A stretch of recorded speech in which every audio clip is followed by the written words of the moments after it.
प्रिय छात्रों नमस्कार। एनसीईआरटी कक्षा 10वीं में आपका स्वागत है। हम लोग सॉल्व कर रहे थे 8.1। आज हम लोग सवाल नंबर 8 पढ़ते हैं। देखते हैं ये 3 cot a = 4, तो जांच कीजिए कि 1 - tan स्क्वायर a बटे 1 + tan स्क्वायर a बराबर cos square a - sin square a है या नहीं। चलिए शुरू करते हैं। देखिए हमको दिया है 3 cot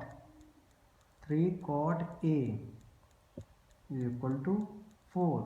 3 cot a = कितना दिया है 4। तो यहाँ से अगर हम cot a की वैल्यू निकालेंगे तो हो जाएगी 4/3। देखिए cot a बराबर दिया हुआ है 4/3। तो हम बनाते हैं समकोण त्रिभुज और देखते हैं कि समकोण त्रिभुज में इसको कैसे रखा जाता है। समकोण त्रिभुज ABC बनाते हैं। ABC में ये कोण B कोण जो है ये 90 अंश का है, यानी समकोण है। ठीक है। cot a की बात करें तो cot a, फिर आप वही ध्यान करिए, लाल बटे कक्का अर्थात sine cos tan cot sec cosec, यानी cot का मान कितना होता था, आधार बटे लंब, यानी आधार बटे लंब, और ये हमारा आधार हो गया, ये लंब हो गया। तो आधार की बात करें तो न्यून कोण ए के लिए आधार क्या हो जाएगा, इसकी संलग्न भुजा। तो आधार कितना हो जाएगा, 4 हो जाएगा। और इसके लंब की बात करें तो न्यून कोण के सामने की भुजा क्या होती है, लंब होती है। तो आधार बटे लंब, तो लंब कितना हो जाएगा, 3 हो जाएगा। अब इस समकोण त्रिभुज में 2 भुजाएं ज्ञात हैं, तीसरी भुजा हमको नहीं ज्ञात है, तो तीसरी भुजा कैसे निकालेंगे। देखिए समकोण त्रिभुज ABC में पाइथागोरस प्रमेय लगाने से हमें तीसरी भुजा प्राप्त हो जाएगी। पाइथागोरस प्रमेय की बात की जाएगी तो पाइथागोरस प्रमेय होती है कर्ण का स्क्वायर बराबर लंब का स्क्वायर प्लस आधार का स्क्वायर। ठीक है। कर्ण की बात की जाए तो कर्ण हमको दिया नहीं है, तो कर्ण ही तो निकालना है। तो AC का स्क्वायर बराबर लंब कितना है, भुजा BC का स्क्वायर, और आधार भुजा कौन सी है, AB का स्क्वायर हो जाएगा। AC का स्क्वायर हमें निकालना है, BC कितना दिया हुआ है, देखिए BC हमारा 3 दिया हुआ है, तो 3 का स्क्वायर प्लस AB कितना दिया हुआ है 4, तो ये कितना हो जाएगा 4 का होल स्क्वायर। तो AC का होल स्क्वायर जो आएगा वो 3 का स्क्वायर कितना होता है, 3 त्रिक का 9, 4 का कितना हो जाएगा 4 चक्कू 16।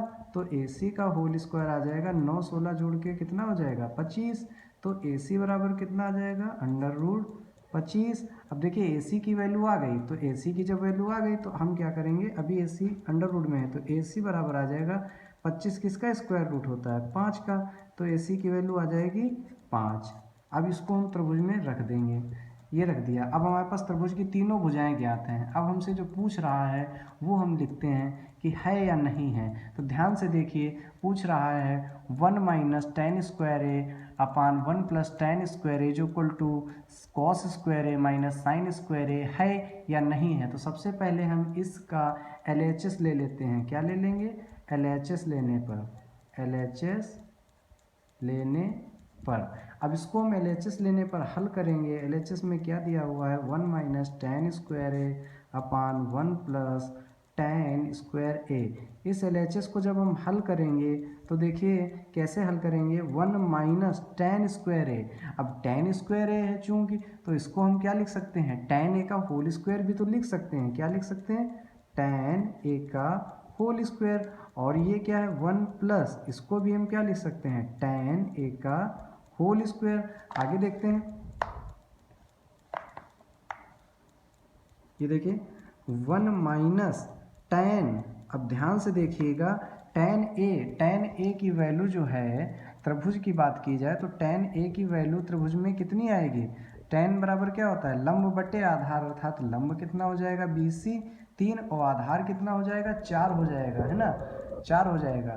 तो इसका मान हम क्या रखेंगे, tan की जगह लंब बटे आधार, तो यहाँ पे क्या हो जाएगा 1 - tan a की जगह कितना रखा जाएगा, यानी 3/4 का बटे में कितना आ जाएगा 1 + tan a का मान कितना आ गया है 3/4। 4 का होल स्क्वायर।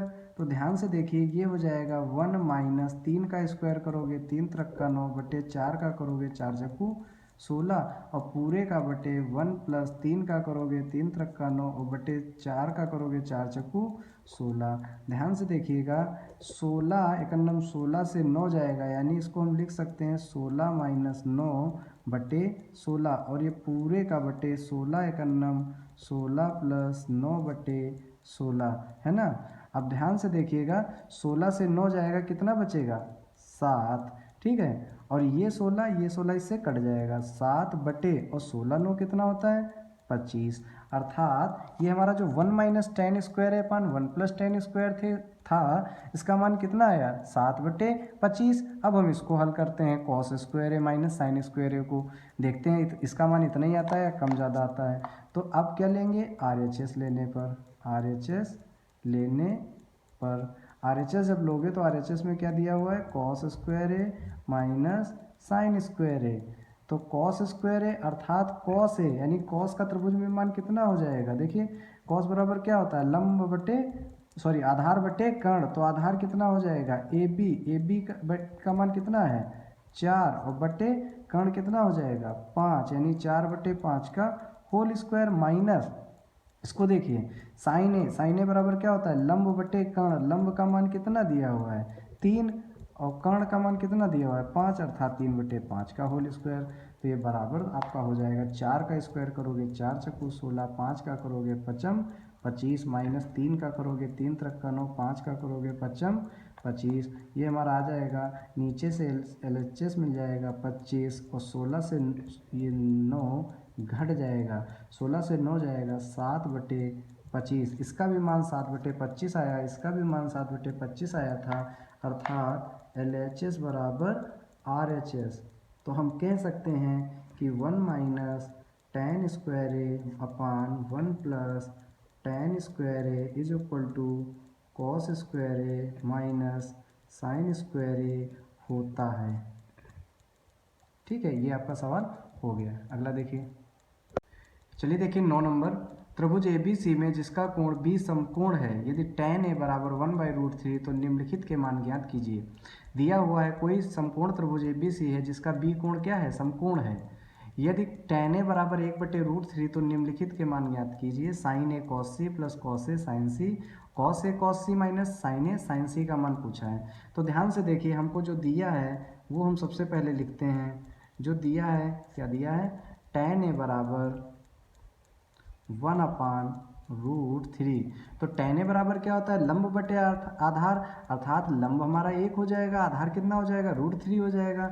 तो समकोण त्रिभुज में अगर इसको हम डिनोट करें, समकोण त्रिभुज उसने पहले ही बताया है ABC है जिसका B कोण समकोण है, यानी ये भुजा B हो जाएगी, ये A हो जाएगी और ये C हो जाएगी। ठीक है, ABC में B कोण समकोण है, ये वाला कोण समकोण है। तो tan A बराबर 1/√3 लंब बटे आधार। अगर tan A की बात करोगे तो न्यून कोण A के लिए लंब इसके सम्मुख भुजा हो जाएगी और इसकी संलग्न भुजा इसका आधार हो जाएगी। तो tan A बराबर लंब बटे आधार, यानी लंब का मान कितना हो जाएगा 1 और आधार का मान कितना हो जाएगा √3। अब हमें कर्ण नहीं ज्ञात है तो सबसे पहले हम क्या करेंगे कर्ण ज्ञात करेंगे।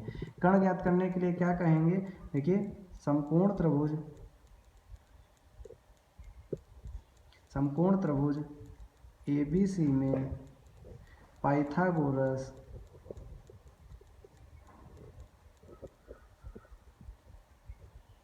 प्रमेय से, पाइथागोरस प्रमेय क्या कहती है आपकी कर्ण का स्क्वायर बराबर होता है किसका लंब का होल स्क्वायर प्लस आधार का होल स्क्वायर। कर्ण हमारा कितना है AC, तो यानी AC का होल स्क्वायर बराबर लंब कितना है BC का होल स्क्वायर प्लस AB का होल स्क्वायर, ये हमारा आधार हो गया।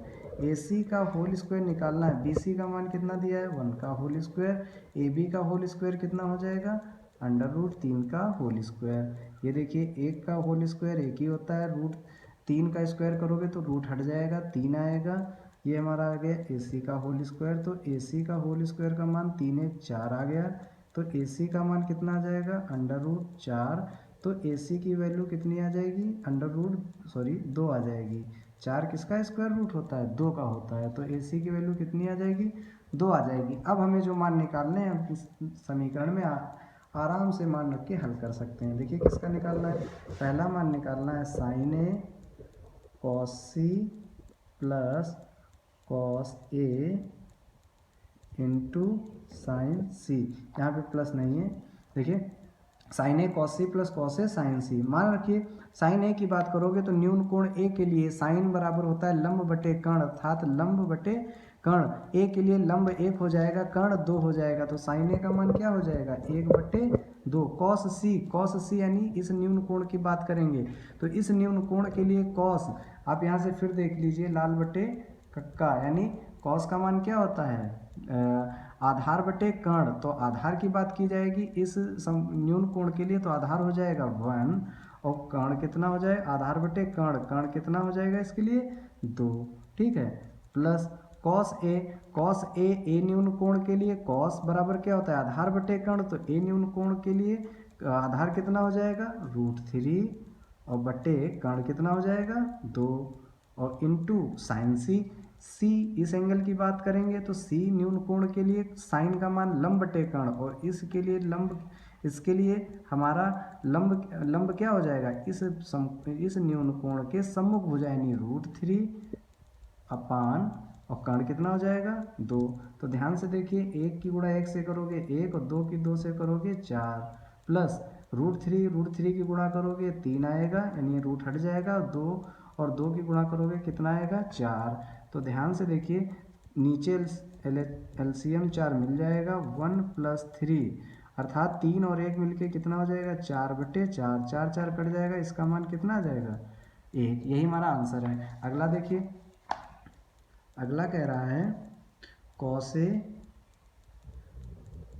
सी माइनस साइन सी। ध्यान से देखिए फिर त्रिभुज में न्यून कोण ए के लिए कॉस यानी आधार बटे कर्ण, तो आधार ए के लिए हो जाएगा √3 और बटे कर्ण कितना हो जाएगा 2 सी और कॉस सी का मान हो जाएगा फिर आधार बटे कर्ण, तो सी के लिए आधार अब इस बार बदल जाएगा 1 हो जाएगा बटे और कर्ण का मान वही रहता है माइनस साइन ए के लिए लंब बटे कर्ण, लंब कितना हो जाएगा 1 अपान कर्ण कितना हो जाएगा 2 और बटे साइन सी के लिए लंब कितना हो जाएगा √3 और बटे कर्ण कितना हो जाएगा 2। तो ये ध्यान से देखिए √3 की 1 में करोगे √3 बटे 2 दूना 4 माइनस इसमें करोगे √3/4। यहाँ से देखिए 4 एलसीएम मिल जाएगा, ऊपर होगा आपका √3 माइनस √3, तो ये आपका हो जाएगा √3 कट जाएगा 0.4। 0/4 जब भी कोई संख्या होती है तो उसका मान 0 ही आता है। यही हमारा आंसर। चलिए देखते हैं 10 नंबर सवाल। त्रिभुज PQR में जिसका क्यू कोण समकोण है PR + QR बराबर 25 सेंटीमीटर हो तो PQ बराबर 5 सेंटीमीटर है, तो साइन P कॉस P और tan P के मान ज्ञात कीजिए। ध्यान से देखिए त्रिभुज PQR में जिसका क्यू कोण समकोण है तो सबसे पहले हम क्या करेंगे एक समकोण त्रिभुज की रचना करेंगे, ठीक है। समकोण त्रिभुज में क्या कह रहा है क्यू कोण समकोण है, तो क्यू कोण क्या है समकोण है, तो समकोण बना लेंगे। तो ये हमारा P हो जाएगा, ये हमारा Q हो जाएगा, ये हमारा R हो जाएगा, ठीक है। अब हमको जो दिया है वो सबसे पहले हम लिख लेते हैं। त्रिभुज में दिया है PQ बराबर 5 सेंटीमीटर, अर्थात PQ बराबर कितना दिया है 5 सेंटीमीटर दिया हुआ है। दूसरी तरफ क्या दिया हुआ है PR + QR बराबर 25 सेंटीमीटर, ठीक है 25 सेंटीमीटर। तो यहाँ से क्या करेंगे PR + QR कोई एक भुजा हम मान लेते हैं। मान लीजिए हमने ये वाली भुजा मान ली, कर्ण वाली भुजा अगर हम मान लेंगे, देखिए PR यानी PR + QR का मान जो है ये दोनों को जोड़ के 25 दिया, तो कोई एक भुजा मान लीजिए। तो हमने मान लिया, माना ये मान लेते हैं RQ मान लेते हैं, RQ बराबर x सेंटीमीटर। तो RQ का मान यानी QR का मान इस पर रिप्लेस करेंगे तो PR जो हमारी आएगी वो आ जाएगी 25 माइनस x, ये QR इधर पक्षांतर हो जाएगा, 25 से x घट जाएगा यानी ये हमारी आ जाएगी x, ये आ जाएगी 25 माइनस एक्स। ठीक है, तीनों भुजाएं ज्ञात हो गई, लेकिन अभी एक्स की वैल्यू नहीं आई। अब हम इसमें एक्स की वैल्यू निकाल के रखेंगे, फिर हम जो मान पूछ रहा है वो लगाएंगे। तो देखिए समकोण त्रिभुज, सबसे पहले एक्स का मान निकालते हैं। समकोण त्रिभुज पी क्यू आर में पाइथागोरस प्रमेय से, समकोण त्रिभुज पी क्यू आर में पाइथागोरस प्रमेय क्या कहती है? पी आर का होल स्क्वायर बराबर पी क्यू का whole square plus R Q का होल स्क्वायर। ध्यान से देखिए, कर्ण का होल स्क्वायर बराबर पी क्यू यानी लंब का whole square plus R Q आधार का होल स्क्वायर, या ऐसे भी कह सकते हो कर्ण का स्क्वायर शेष दोनों भुजाओं के वर्गों के योग के बराबर होता है। तो पी आर का मान कितना दिया है? 25 माइनस एक्स का होल स्क्वायर, और पी क्यू का मान कितना दिया है? 5 का whole square plus R Q का मान कितना दिया है? एक्स का होल स्क्वायर। ध्यान से देखिए, a माइनस बी का होल स्क्वायर आपको फार्मूला पढ़ाया गया है। a माइनस बी का होल स्क्वायर क्या होता है? A square plus B square minus 2ab। तो ए स्क्वायर यानी क्या हो जाएगा? 25 का whole square plus B square यानी एक्स का होल स्क्वायर माइनस 2, और a का मान कितना है? 25, और इंटू एक्स का बी का मान कितना है? एक्स। ये बराबर हो जाएगा 5 का होल स्क्वायर कितना हो जाएगा? 25 प्लस एक्स का स्क्वायर एक्स स्क्वायर। 25 का होल स्क्वायर करोगे तो 625 आएगा, प्लस एक्स का करोगे एक्स स्क्वायर माइनस 25 दूनी 50 एक्स आएगा बराबर 25 प्लस एक्स स्क्वायर। ध्यान से देखिए, ये एक्स स्क्वायर प्लस में है, अगर पक्षांतर करेंगे तो ये दोनों कट जाएंगे। तो हमारे पास जो बचा वो बचा 625, और ये वाला 25 इधर लाइए माइनस 25, और ये वाला 50 इधर ले जाइए तो 50 प्लस का एक्स हो जाएगा। 625 से 25 घट जाएगा, बचेगा 600 बराबर 50 एक्स। ये 0 से 0 कट जाएगा, 5 एक 5, 12 पंचे 60। एक्स की वैल्यू कितनी आ जाएगी? 12। एक्स की वैल्यू हम त्रिभुज में जब पुट करेंगे तो एक्स की वैल्यू यहाँ पे कितनी आ जाएगी? 12, और 25 से 12 जाएगा तो इसका मान कितना आ जाएगा? 13। अर्थात हम तीनों भुजाओं की बात करें तो हमारा पी क्यू बराबर आ जाएगा 5 सेंटीमीटर, और क्यू आर बराबर आ जाएगा 12 सेंटीमीटर, और पी आर बराबर आ जाएगी 13 सेंटीमीटर। अब हमसे जो सवाल में पूछ रहा है वो हम लगाते हैं। क्या पूछा है? साइन पी की बात करोगे तो देखिए, पी न्यून कोण के लिए साइन लंब बटे कर्ण होता है। आपने पढ़ा है साइन क्या होता है? लंब बटे कर्ण। तो ध्यान से देखिए, पी न्यून कोण के लिए लंब कितना हो जाएगा? क्यू आर, यानी पी क्यू आर हो जाएगा बटे कर्ण कितना हो जाएगा? P R. क्यू आर की वैल्यू यहाँ देखिए 12 दी हुई है, बटे पी आर की वैल्यू कितनी दी है? 13। यही हमारा पहला आंसर हो जाएगा। दूसरा देखिए, कॉस ऑफ पी की वैल्यू निकालनी। कॉस का सबसे पहले फार्मूला लिखिए। कॉस का फार्मूला क्या होता है? आधार बटे कर्ण। क्या होता है? आधार बटे कर्ण। तो आधार पी न्यून कोण के लिए, अब यहाँ से फिर पी न्यून कोण के लिए आधार क्या हो जाएगा? P Q. क्या हो जाएगा? P Q. और कर्ण कितना हो जाएगा? P R. ये हो जाएगा पी आर। पी क्यू की वैल्यू कितनी है? 5 बटे पी आर की वैल्यू कितनी है? 13। ये दी हुई है। ठीक है, ये दूसरा आंसर हो गया। तीसरे आंसर की बात की जाए तो tan of P is equal to, tan का हमारा मान होता है, क्या होता है? लंब बटे आधार। लंब बटे आधार। तो लंब बटे आधार, लंब। अब देखिए, P के लिए लंब क्या हो जाएगा? आर क्यू हो जाएगा, आर क्यू। और आधार कितना हो जाएगा? देखिए, लंब ये हो गया, लंब जो होती है उस न्यून कोण के सम्मुख भुजा होती है, और आधार हो जाएगा पी क्यू बटे पी क्यू। आर क्यू की वैल्यू कितनी है? 12, और बटे पी क्यू की वैल्यू कितनी है? 5। ठीक है, ये हमारे तीनों आंसर आ गए। आप इसका स्क्रीनशॉट भी ले सकते हैं। Thank you.